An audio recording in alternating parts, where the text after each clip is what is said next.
Hello viewers, నా పేరు ప్రశాంత్. మీకు ఈరోజు మైక్రోసాఫ్ట్ వర్డ్ గురించి చెప్పబోతున్నాను. మైక్రోసాఫ్ట్ వర్డ్ మనకు మైక్రోసాఫ్ట్ వర్డ్ అనేది జనరల్గా డాక్యుమెంట్స్ ప్రిపేర్ చేయడానికి యూజ్ చేస్తాం.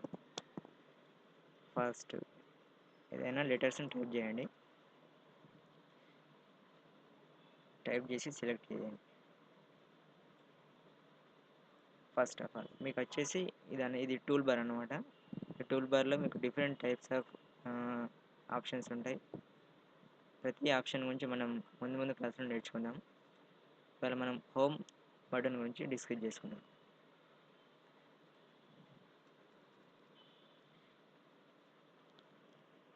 ఈ లెటర్స్ని సెలెక్ట్ చేసుకొని మీకు ఇక్కడ ఫస్ట్ ఆప్షన్ ఏంటంటే ఫాంట్.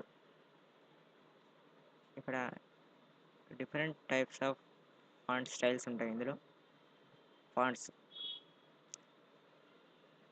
ఇది వచ్చేసి మీకు ఫాంట్ సైజ్.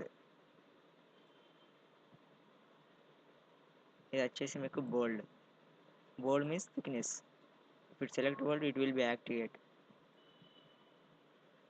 దీని పక్కన ఉంది ఇది అండర్లైన్, ఇటాలిక్. దీని పక్కన ఉంది ఇది underline U. Bold short cut control B, I short cut control I, underline short cut control U. Okay, next ఇది వచ్చేసి మీకు ఫాంట్ కలర్. ఇది ఎనీ ఆఫ్ కలర్. దీని పక్కన ఉంది ఇది వచ్చేసి background colour, font background colour. Okay, ఇదేంటంటే మీకు అప్పర్ కేస్ ఉంది. అప్పర్ కేస్ అంటే మీకు ఆల్రెడీ అప్పర్ కేస్లోనే ఉంది. ఒకవేళ స్మాల్ లెటర్స్ ఉంటే మీకు అప్పర్ కేస్ క్లిక్ చేయగానే అన్ని క్యాపిటల్ లెటర్లోకి మాడిపోతాయి. Capitalise each word. మీకు ఏదైనా సెంటెన్స్లు ఉన్నాయనుకోండి, ఫస్ట్ లెటర్ క్యాపిటల్ వచ్చి మిగతా స్మాల్ వస్తాయి. లోయర్ కేస్ అంటే స్మాల్ అయిపోతుంది. సెలెక్ట్ చేసుకోండి. ఫస్ట్ సెలెక్ట్ చేసుకుని లోయర్ కేస్ అంటే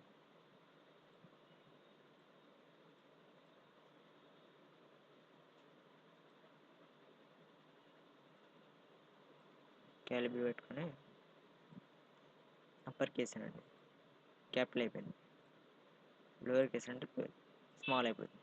సెంటెన్స్ కేస్ అంటే ఫస్ట్ లెటర్ క్యాపిటల్ వచ్చి మిగతా స్మాల్ వస్తాయి.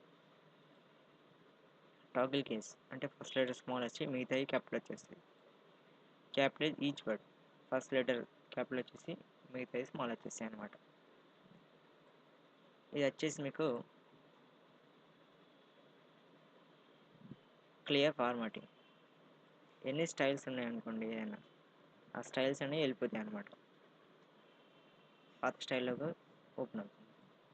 Okay, thanks for watching.